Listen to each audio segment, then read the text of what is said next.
Hello, future officers. Welcome to D's Coded once again.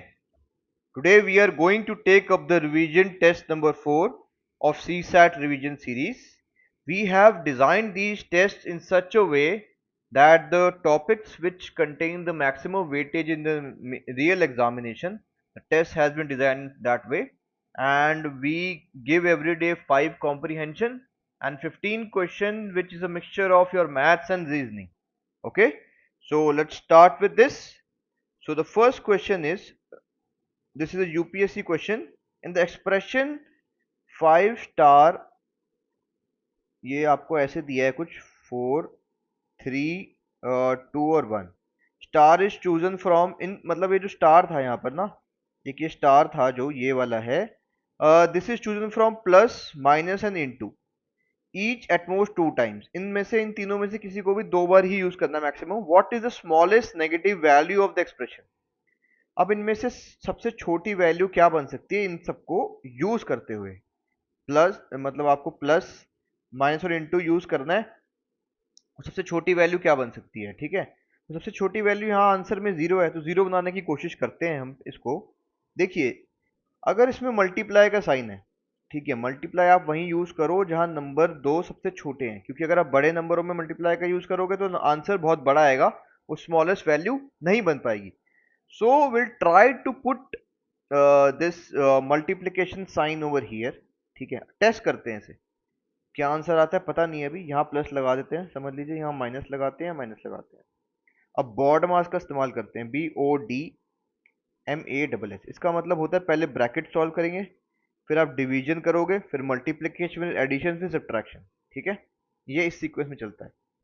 तो आप सबसे पहले बॉड मास के हिसाब से मल्टीप्लिकेशन आ रही है, तो यहाँ मल्टीप्लिकेशन होगी, तो हो जाएगा 5 minus 4 minus 3 plus 2 into 1 is 2। अब फिर एडिशन होगा बॉड मास के हिसाब से, तो 5 माइनस 4 माइनस 3 और माइनस 2 का एडिशन आएगा आपका -1। अब देखो, अब यहाँ पे यहाँ पे 5 माइनस 4 आ रहा है क्या, 1, और ये -1 है, तो -1 0। तो स्मॉलेस्ट वैल्यू इसकी 0 आ गई, जिसमें हमने माइनस को 2 बार यूज किया, प्लस को 1 बार यूज किया और इनटू को 1 बार, तो इसका आंसर है डी, ठीक है। अब नेक्स्ट क्वेश्चन में चलते हैं। ये भी एक यूपीएससी का ही क्वेश्चन है, पुराना 2024 का। ये इसलिए लिया है क्योंकि ये थोड़ा सा कॉम्प्लिकेटेड लग रहा है लोगों को, तो इसलिए इसको आसानी से कैसे सॉल्व कर सकते हैं आपको बताते हैं। वर्क एंड टाइम का आप लेक्चर देख लो, इसी में अवेलेबल है, इस चैनल पे ही प्लेलिस्ट के अंदर। उससे आपको सारा वर्क एंड टाइम का हर एक क्वेश्चन कर पाओगे। बहुत वैसे अगर आप बेसिक से करोगे तो क्वेश्चन बहुत आसान है, ठीक है। आप देखते हैं, X Y Z can complete a piece of work in 6 hours 8 hours and 8 hours respectively. देखिए, एक्स कर सकता है एक यूनिट ऑफ वर्क को, 1 यूनिट वर्क को एक्स करता है 6 आवर्स में, वाई करता है 1 यूनिट ऑफ वर्क को 8 आवर में, z करता है उसी 1 यूनिट ऑफ वर्क को भी 8 आवर में। तो मतलब z और y सेम एफिशिएंसी से काम करते हैं, पर x उनसे ज्यादा efficient. However, only one person at a time can work in each hour and nobody can work for 2 consecutive hours। ठीक है, एक घंटे का जो टाइम है उसमें एक ही आदमी काम कर सकता है, दो नहीं कर सकते। All are engaged to finish the work, what is the minimum amount of time that they will take to finish the work। ठीक है, अब देखो ये 6 आवर्स 6 आवर्स 6 आवर्स दिखा रहा है ना, तो ये एक थोड़ी सी हिंट है इसमें कि मतलब अप्रोक्सीमेटली 6 आवर्स के अराउंड ही काम होना चाहिए। अब एक चीज देखते हैं, देखिए आपके पास ये दिया है कि ये एक यूनिट वर्क करता है 6 आवर्स में, तो 1 आवर में करेगा x कितना काम, 1 आवर में करेगा 1/6 यूनिट, ठीक है। ऐसे ही y करेगा 1 आवर में 1/8 यूनिट, और z करेगा 1 आवर में 1/8 यूनिट। अब एक घंटे में एक ही कर सकता है, समझ लीजिए हम z से x से स्टार्ट करते हैं क्योंकि x सबसे एफिशिएंट है। तो उसके बाद या तो y करेगा या z, दोनों में से कोई भी करे, इनमें से एक ही बात है। तो X Y X Y X Y और एक्स वाई, ये हो गया 1 2 3 4 5 6, ठीक है। अब इसको 6 तक ही देखो क्योंकि 6 आवर्स का आ रहा है।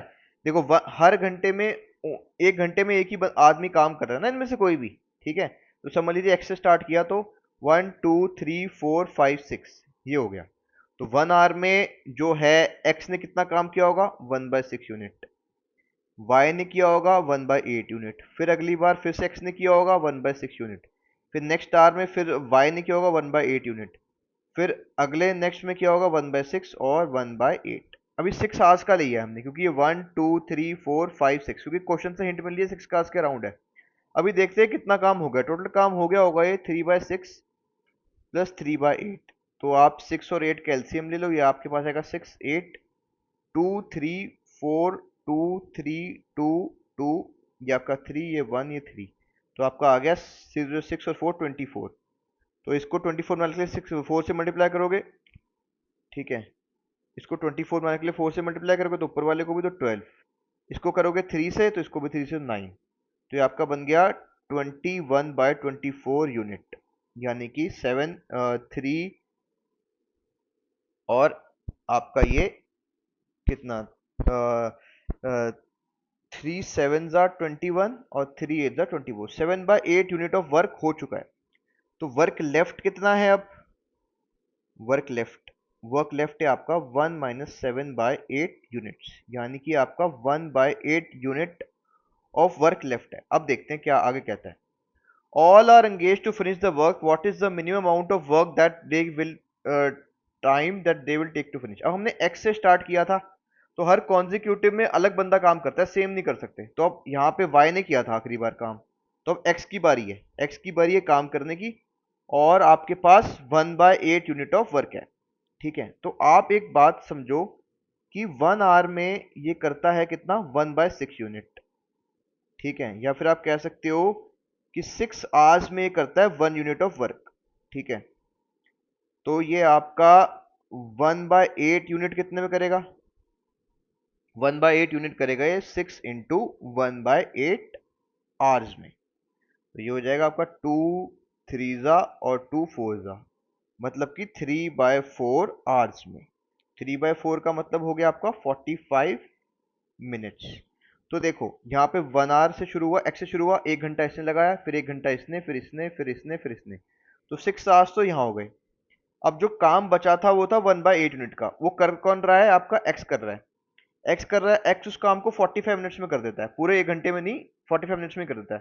तो टोटल टाइम लग गया 6 आवर्स का और प्लस 45 मिनट्स का। तो ऑप्शन में देख लो जहां भी ये है वो इसका आंसर है, तो ये आपका सी इसका आंसर। अब नेक्स्ट पे चलते हैं। 421 427 when divided by same number leave the remainder 1, ठीक है। how many numbers can be used as divisor to get the same remainder, ठीक है। तो अब देखो, ये 421 है, ये 427 है, रिमाइंडर 1 दे रहे हैं किसी भी नंबर से मल्टीप्लाई डिवाइड होने पर। अब अगर ये रिमाइंडर 1 दे रहे हैं, तो अगर ये 420 होता तो मतलब ये कंप्लीटली डिवाइड हो जाता, और ये 426 होता तो ये कंप्लीटली डिवाइड हो जाता। तो आप कुछ मत करो, आप इसका फैक्टर बना लो, इसके फैक्टर्स बना लो इसके आप, ठीक है। फैक्टर्स लिखोगे तो 420 के आ जाएंगे आपके पास 2 × 2 1 0, यानी कि आपके पास आएगा ये 2 × 7 इंटू आपका ये 7 3 ज़ा, ये आपका 3 × 5 × 2, ये इसके फैक्टर हो गए। अब 426 के बना लो ऐसे ही, 426 के आ जाएंगे आपके 213 × 2, फिर आगे और तोड़ोगे आप तो आएगा 2 × 71 × 3। अब ये जो है ना 2 और 3 कॉमन आ रहे हैं, ये एक्चुअली में आपका HCF वाला क्वेश्चन है कि ऐसा कौन सा सबसे छोटा वो होगा जो इन दोनों को डिवाइड कर सके एक साथ, ठीक है। ये कंप्लीटली, अगर अभी तो ये कंप्लीटली डिवाइड कर देगा, पर अगर जब इसमें 1 ऐड हो जाएगा दोनों में 1 1, तो फिर वो कंप्लीटली नहीं करेगा, वो रिमाइंडर 1 छोड़ेगा। तो इसका मतलब आपके पास दो फैक्टर हैं, 2 और 3। और फिर अब 6, अब 2 और 3 से 6 भी बनता है तो 6 भी आ जाएगा उसमें। तो आपके पास ये तीन हो गए, 2 3 और 6। अगर आप इनसे करोगे तो आपका ये रिमाइंडर 1 छोड़ेगा, तो तीन टाइप ऑफ नंबर हो गए। तो हाउ मेनी पूछा था तो 3 हो जाएंगे, सी आंसर है इसका। अब चलते हैं आपके क्वेश्चन नंबर 4 पे। ये ऑड और इवन का क्वेश्चन है, ठीक है। Consider the following question statement.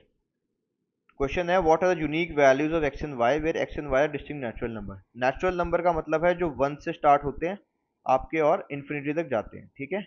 अब स्टेटमेंट 1 दी गई है, एक्स और वाई की यूनिक वैल्यू फाइंड करनी है। स्टेटमेंट 1 का देखते हैं, स्टेटमेंट 1 से आ सकती है कि नहीं आ सकती। स्टेटमेंट 1 से देखते हैं कि x डिवाइडेड बाय y आपका ऑड हो जाए। समझ लीजिए मेरे पास x इज इक्वल टू 3 होता है और y इज इक्वल टू 1 है, तो आपका 3 divided by 1 is equal to आपका 3।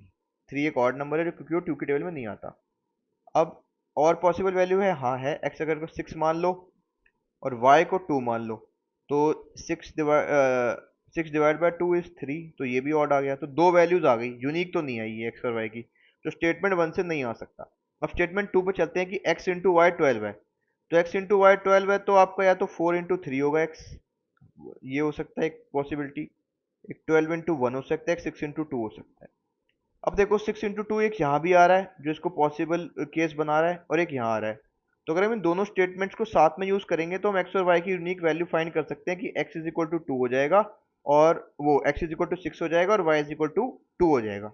तो दोनों स्टेटमेंट को यूज करके आएगा, किसी भी एक को यूज करके नहीं आ सकता। तो क्वेश्चन कैन भी, क्योंकि यहाँ भी देखो x और y की तीन वैल्यूज आ गई, अगर सिर्फ स्टेटमेंट 2 को यूज करोगे तो दोनों स्टेटमेंट को एक साथ यूज करके आंसर आ जाएगा, एक से अलग नहीं आएगा, तो सी सी हो जाएगा। The question can be answered using both the statement together but can not be answered using either statement alone.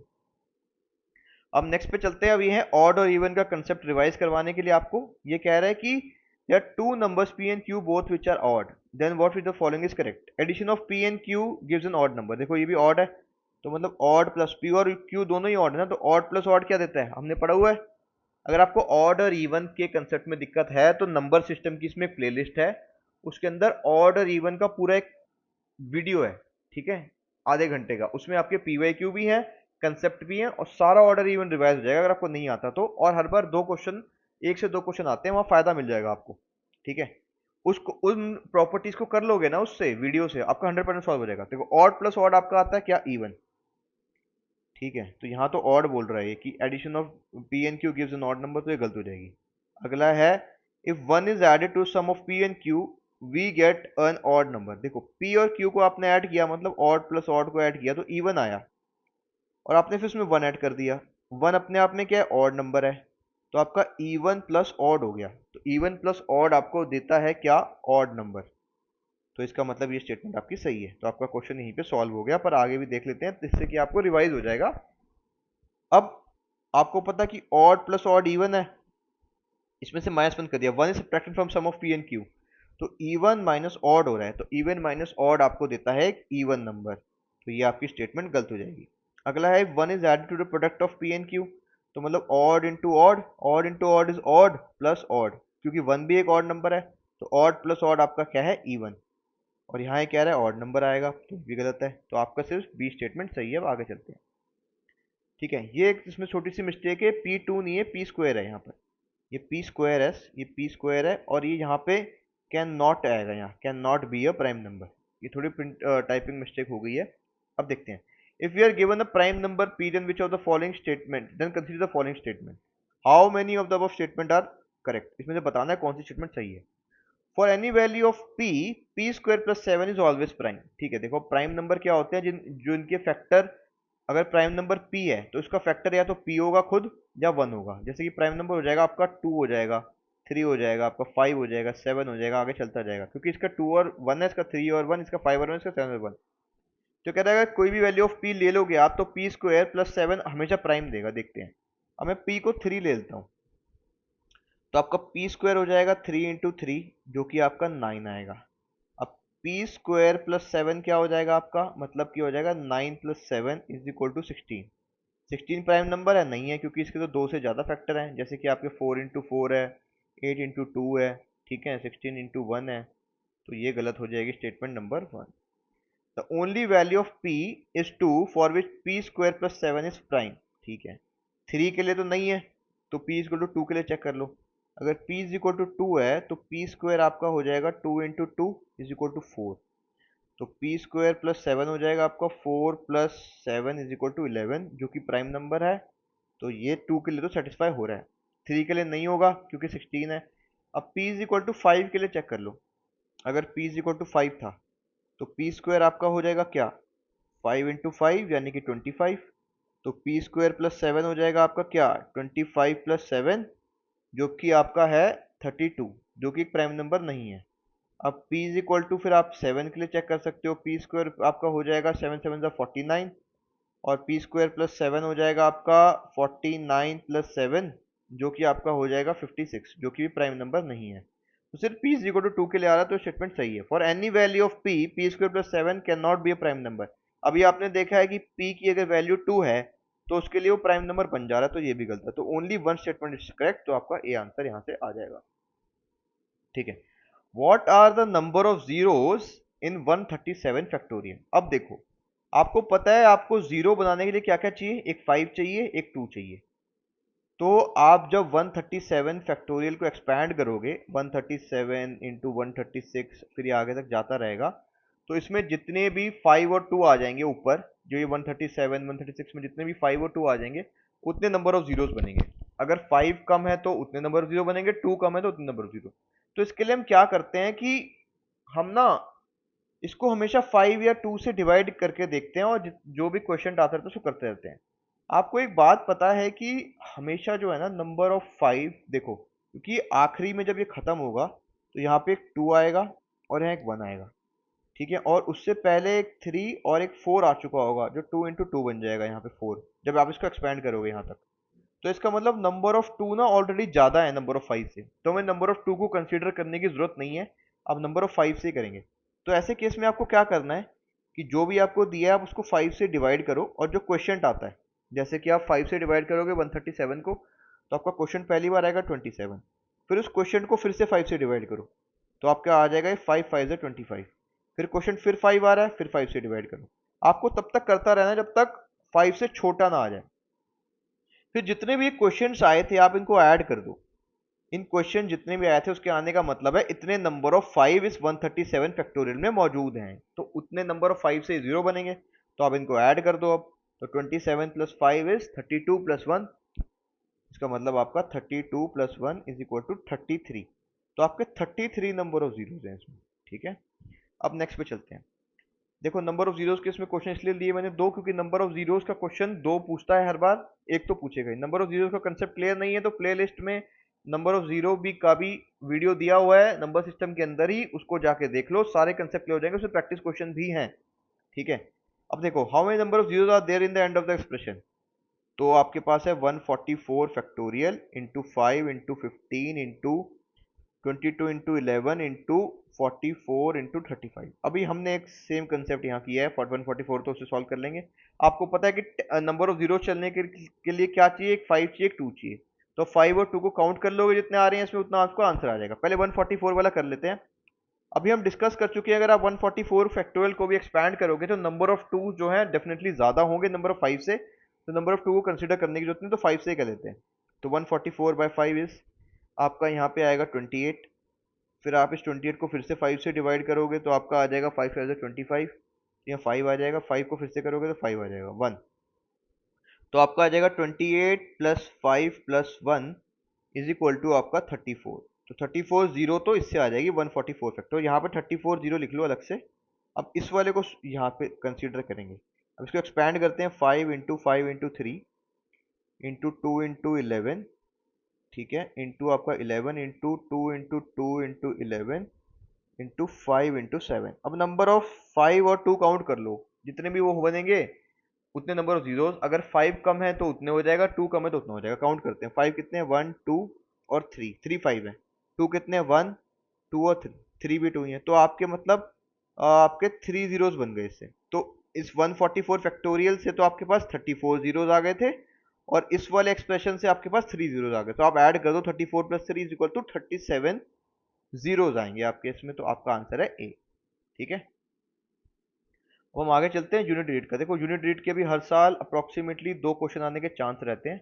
Unit digit का भी वीडियो अवेलेबल है, कर सकते हो, अगर खुद से आता है तो खुद से कर सकते हो। देखो इस क्वेश्चन ये है, what is the unit digit of the following expression. 1 factorial का to the power 1, 2 factorial to the power 2, 3 factorial to the power 3, 4 factorial 10 factorial. अब देखो आपको एक बात समझाते हैं कि जब 5 फैक्टोरियल आना शुरू हो जाएगा ना, मतलब ये इसके बाद 4 फैक्टोरियल के बाद जो है, जब यहाँ से 5 फैक्टोरियल आएगा तो 5 फैक्टोरियल को लिखोगे तो आएगा 5 इंटू 4 इंटू 3 इंटू 2 इंटू 1। तो 5 इंटू 2 कर दोगे अगर आप यहाँ पे, तो आपका एक 10 बन जाएगा। तो फिर यूनिट डिजिट मतलब एक जीरो आएगा यहाँ पे, इसको कर लो आप मल्टीप्लाई, तो ये हो जाएगा 12, ठीक है। 12 इंटू 10 यानी कि आपका 120। तो आपका यहाँ यूनिट डिजिट जीरो आने लग जाएगा। तो 4 फैक्टोरियल के बाद जितना भी आएगा यूनिट डिजिट यहाँ जीरो आने लग जाएगा। तो इसके बाद 4 फैक्टोरियल के बाद के जो ये जो एक्सप्रेशन है इसको कंसीडर करने की जरूरत नहीं है, क्योंकि यहाँ पे यूनिट डिजिट हमेशा आपका जीरो आता जाएगा। तो बस हम अब इसको कंसीडर करेंगे सिर्फ फिर यूनिट डिजिट निकालने के लिए, to the power 1 plus 2 factorial to the power 2 plus 3 factorial to the power 3 plus 4 factorial to the power 4। 4 factorial के बाद वाले को कंसीडर करने की जरूरत नहीं है, क्योंकि 5 फैक्टोरियल से आपको दिखा दिया यहाँ पर यूनिट डिजिट 0 आना शुरू हो जाता है, जिसकी वजह से उसको कंसीडर करने की जरूरत ही नहीं है, क्योंकि यूनिट डिजिट 0 है तो क्यों कंसीडर करना है। तो 1 फैक्टोरियल का तो 1 आ जाएगा, 2 फैक्टोरियल का आ जाएगा 2 टू द पावर 2, 3 फैक्टोरियल का आ जाएगा 3 into 2 to the power 3, plus 4 factorial का आ जाएगा आपका 4 into 3 into 2 into 1 to the power 4। अब देखो ये आपका बन जाएगा 1 plus 4 plus 6 to the power 3 plus आपका ये है 3 to just 6 4 the 24 to the power 4। अब मैं पूरे 24 की जरूरत है नहीं, क्योंकि हमें यूनिट डिजिट के लिए सिर्फ 4 चाहिए।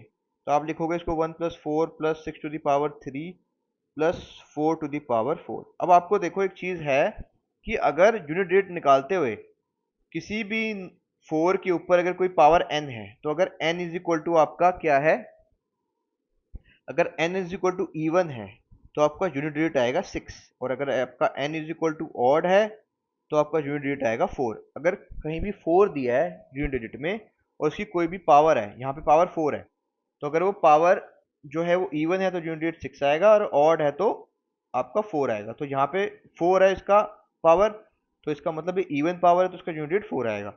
और 6 की पावर कुछ भी आ जाए यूनिट डिजिट हमेशा 6 ही रहता है, तो आपका आएगा 1 प्लस 4 प्लस यहाँ 6 आ जाएगा, क्योंकि यहाँ पे ये इवन पावर है तो ये 4 का यहाँ पे 6 आ जाएगा डायरेक्ट। तो आपका हो जाएगा ये 10 प्लस 6 16 प्लस 1 17। तो यूनिट डिजिट क्या होता है कि अगर हम राइट से किसी नंबर को अप्रोच कर रहे हैं, जो पहला डिजिट हमें मिलता है वो यूनिट डिजिट होता है, जो यहाँ के 7 है, तो इसका आंसर है ए आपके पास 7। अब नेक्स्ट पे चलते हैं। अ number x 31 to the power 127 is divided by 8, then the remainder obtained is। अब देखो इस क्वेश्चन को करने से पहले आपको एक प्रॉपर्टी जाननी होगी रिमाइंडर की। अगर आपको कभी भी ऐसा एक्सप्रेशन दिया है कि a into x minus 1 divided by a to the power n, ये इसकी पावर n है, तो रिमाइंडर आपका हमेशा आएगा 1।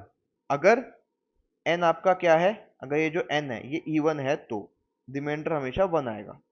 और अगर ये n जो है आपका ऑड हो गया तो आपका रिमाइंडर आएगा यहाँ पर क्या, a माइनस 1। ठीक है, तो अब देखते हैं। हमें दिया है कि 37 टू द पावर 127 को हमने डिवाइड कर दिया 8 से, तो आप इसको लिख सकते हो 32 minus 1 to the power 127 by 8। अब इसको हम इस एक्सप्रेशन जो हमने ये एक्सप्रेशन देखा है यहाँ पर, इसमें लाने की कोशिश करेंगे, मतलब हम इसको a x minus 1 to the power a to the power n बनाने की कोशिश कर रहे हैं। तो आप इसको लिख सकते हो 38 को 4 इंटू 8, ठीक है, minus 1 to the power 127 upon 8। तो इसमें आपका a हो गया क्या, 8 हो गया, और आपका x हो गया 4। तो ये बन गया ना इसी की फॉर्म का कि a x minus 1 to the power a upon n। ठीक है, और आपका n यहाँ पे क्या है 127 है, जो कि क्या है आपका ऑड है।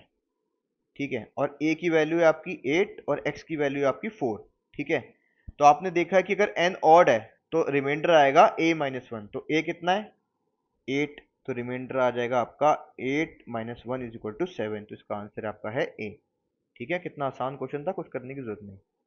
There exist a number x to the power x is equal to the power 41, then on dividing by it by 41 the remainder obtained is. तो आपको कुछ ऐसा दिया है कि 2 to the power 41 divided by 41 है।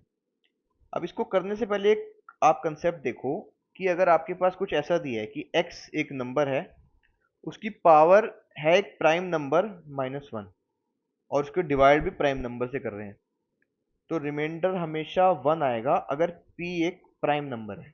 ठीक है, तो आप यहाँ देख सकते हो कि ये यहाँ पे ये 41 दिया है, ये 41 से डिवाइड हो रहा है, और 41 क्या है एक प्राइम नंबर है, तो आपको इसको इस वाली फॉर्म में कन्वर्ट करना पड़ेगा। तो अब देखते हैं हम 2 टू द पावर 41 को क्या लिख सकते हैं। देखो अगर आपके पास ऐसे दिया है कि a to the power x into a to the power y, तो आप उसको लिख सकते हो a to the power x plus y. ठीक है, आप लिख सकते हो। अब यही 2 से करते हैं, तो आप इसको कर दोगे 2 to the power 40 into 2 to the power 1 upon 41।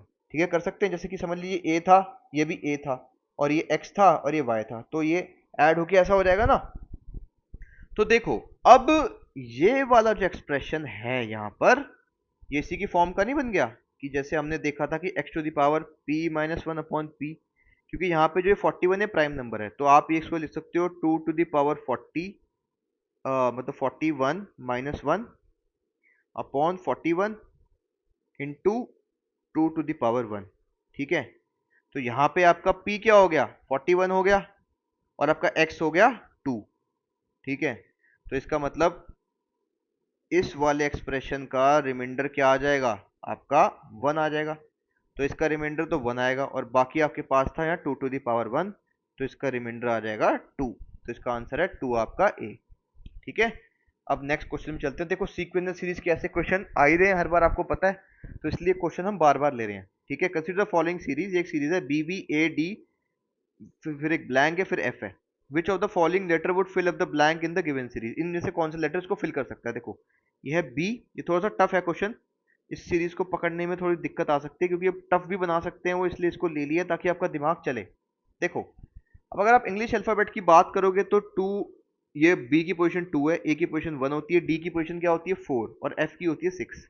ठीक है, अब हम सीरीज को अंडरस्टैंड करने की कोशिश करते हैं। देखो बी और ये वाले बी और इस वाले डी को कंसीडर करोगे, तो आप बी के बाद अगर 2 काउंट करते हो तो सी और डी तो +2 हो रहा है, और डी के बाद जो ये डी था यहाँ पे, इसके बाद आप काउंट करते हो 2, तो आपके पास डी के बाद ई और एफ तो +2, तो मतलब एक छोड़कर +2 का चल रहा है यहाँ पे। तो हमें इसका पकड़ना होगा कि जो ये नेक्स्ट वाला है ये क्या चल रहा है। देखो अगर आप b में -1 करोगे तो a आएगा, तो इसका मतलब इस a में भी आपको -1 करना होगा यहाँ, तो ये वाली ब्लैंक आपको फिल कर सकते हो। तो a में -1 कर दोगे तो आप z पे पहुंच जाओगे, तो इसका मतलब यहाँ z आएगा आपका। ठीक है, तो इसका आंसर है a।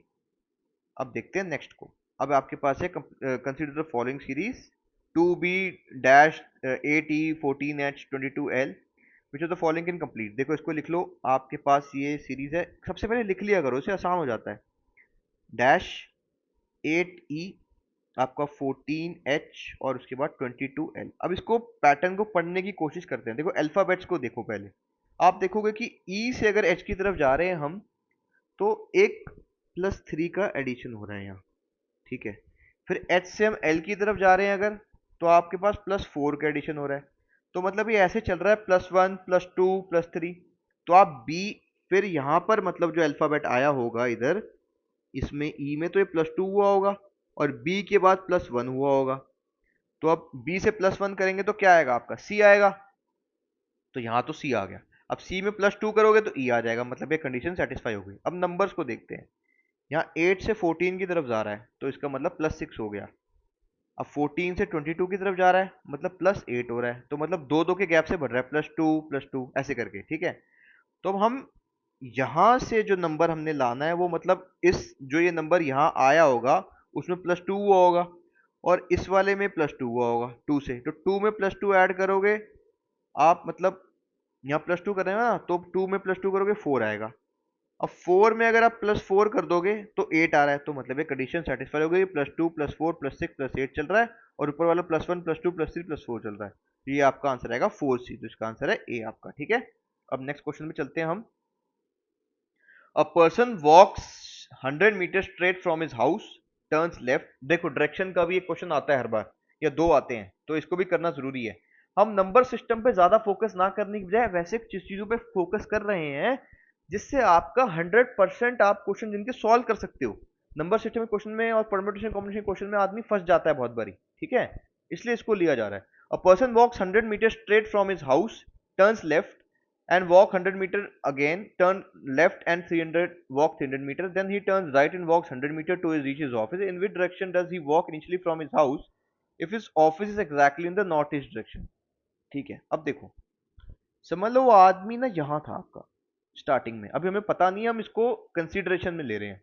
तो वो पहले 100 मीटर चला, यहाँ दिया ना, he walks 100 metre straight from his house, तो यहाँ से अपने हाउस से उसका एच पे हाउस मान लीजिए, वो 100 मीटर चला है। उसके बाद वो ले रहा है एक लेफ्ट टर्न, तो उसने लेफ्ट टर्न लिया। ठीक है, फिर से 100 मीटर चला वो, अभी वो यहाँ पहुंच गया इस पॉइंट पे, फिर से कह रहा है अगेन वो लेफ्ट टर्न ले रहा है, और वो फिर वॉक करता है 300 मीटर। तो वो लेफ्ट टर्न लेने के बाद उसने आपका यहाँ से इस पॉइंट से 300 मीटर वॉक किया, then turn right and walks, अब इस पॉइंट पे था, अब यहां से राइट ले रहा है इधर, और फिर 100 मीटर चलता है टू रीच इज ऑफिस, तो ऑफिस ओ यहां है इसका। अब ये कह रहा है कि ये जो ऑफिस है ये नॉर्थ ईस्ट डायरेक्शन में है, मतलब ये नॉर्थ ईस्ट है यहाँ पर। अगर ये नॉर्थ ईस्ट है इसका मतलब ये जो आपका ऐसे है, तो इसका मतलब ये नॉर्थ हो जाएगा आपका, ये आपका साउथ हो जाएगा, ये आपका हो जाएगा ईस्ट, और ये आपका हो जाएगा वेस्ट, क्योंकि ये नॉर्थ ईस्ट है, कि ये जो इसका ऑफिस है ये यहाँ नॉर्थ ईस्ट डायरेक्शन में है, तो इसका मतलब ऊपर नॉर्थ है आपका, राइट में ईस्ट है, लेफ्ट में वेस्ट है, नीचे साउथ है। तो इसका मतलब आप देख सकते हो कि वो अपने हाउस से मतलब साउथ की तरफ गया है। अपने हाउस से कहाँ गया है वो? साउथ की तरफ। तो वो अपने हाउस से किस तरफ मूव किया है? साउथ की तरफ। तो आपका आंसर सी आ जाएगा।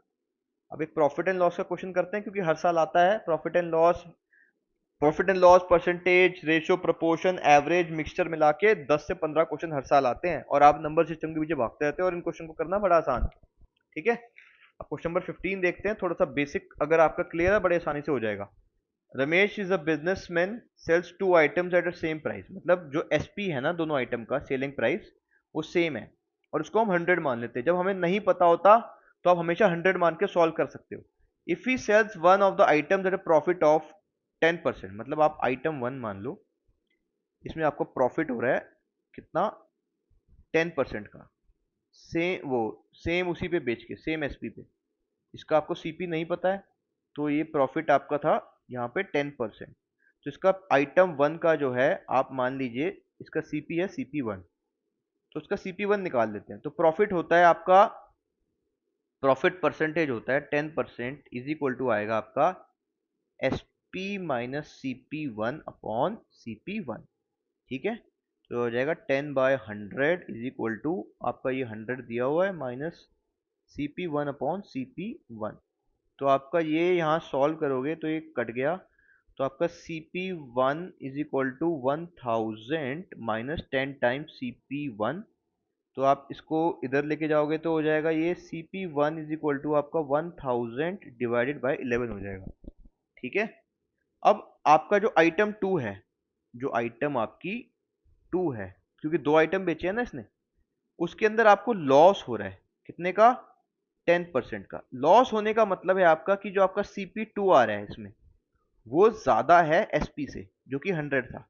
ठीक है, तो आप इसको लॉस को लिखोगे 10/100 is equal to C P two minus 100 upon C P two. तो ये भी 10 से 10 कैंसिल, तो आपका C P two is equal to आ जाएगा 10 times C P two minus 1000। तो आपका सी पी टू यहाँ से आ जाएगा कितना? 1000/9।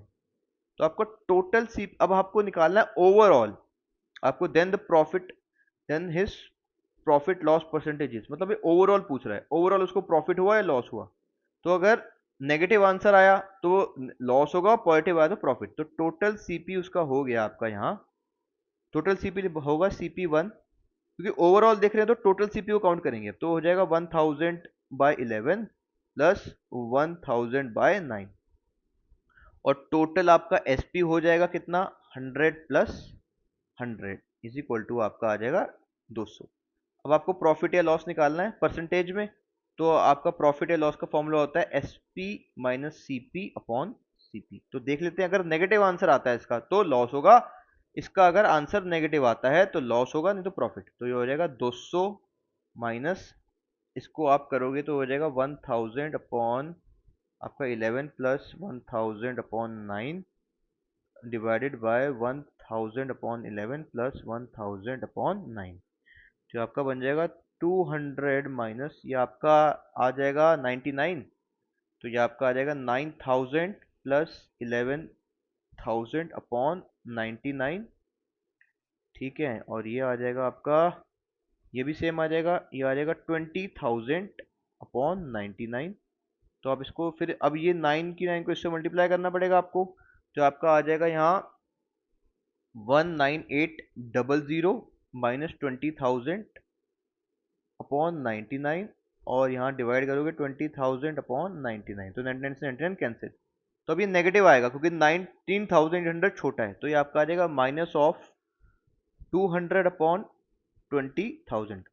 अब आपको इसका परसेंटेज निकालना है। ये तो आपका लॉस हो गया, ये तो आपका सिर्फ लॉस है, आपको निकालना है लॉस परसेंटेज। तो लॉस परसेंटेज आप निकालोगे जब, तो आप -20 200 अपॉन 20,000 इंटू 100 करोगे निकालने के लिए। तो जीरो से zero cancel, zero zero cancel, ये दो जीरो से दो जीरो, दो जीरो से जीरो, ये वन वन। तो ये आपका आ जाएगा -1% का लॉस आ गया आपका। तो लॉस परसेंटेज हो गया -1। तो इसका आंसर है आपका ए। देखो अब हमारे पास ना ये वीडियो बहुत लंबा हो जाता है अगर हम कॉम्प्रिहेंशन भी सॉल्व करते हैं तो मैं आपको कॉम्प्रिहेंशन के आंसर बता देता हूँ, आप इनको खुद अटेम्प्ट कर लीजिएगा। आपको कॉम्प्रिहेंशन करने आते ही हैं कि जो भी आपको कॉम्प्रिहेंशन में दिया गया है आप उसी को करेक्ट मानोगे और किसी चीज को करेक्ट नहीं मानोगे। देखो आपका जो 16th है इसका आपका आंसर है डी, ठीक है। फिर आपका जो 17th क्वेश्चन है इसका आंसर, आपके जो 17th क्वेश्चन है यहाँ पर ये वाला, इसका आपका आंसर है बी यहाँ पर, ठीक है। जो आपका पैसेज नंबर 3 है जिसके अंदर आपका क्वेश्चन नंबर 18 आता है ये वाला, उसका आपका आंसर है बी, ये 2 ओनली, ठीक है। फिर जो 19th क्वेश्चन आ रहा है आपका पैसेज नंबर 3 में ही, उसका आंसर आपके पास है डी, ठीक है। उसका आंसर आपके पास क्या है, उसका आपका 19 का डी है। फिर आपका 20th क्वेश्चन जो है उसका आपका आंसर फिर से डी है। जो पैसेज 4 है उसके अंदर 20th क्वेश्चन है, उसका आंसर आपके पास डी है। तो ये आप पैसेज आप खुद सॉल्व कर सकते हो आराम से, कोई इशू नहीं है इतना बड़ा, ठीक है, क्योंकि इसमें फिर टाइम ज्यादा होगा और वीडियो बहुत लंबी जाती है। So with this we would like to end this over here. आप इन सभी रिवीजन टेस्ट को कर लोगे तो आपका 100% सी सेट क्लियर हो जाएगा, क्योंकि इसमें वही टॉपिक लिए गए जिनकी वेटेज ज्यादा आती है और जो करने ज्यादा आसान है। तो with this we would like to end this video over here. Thank you so much. Have a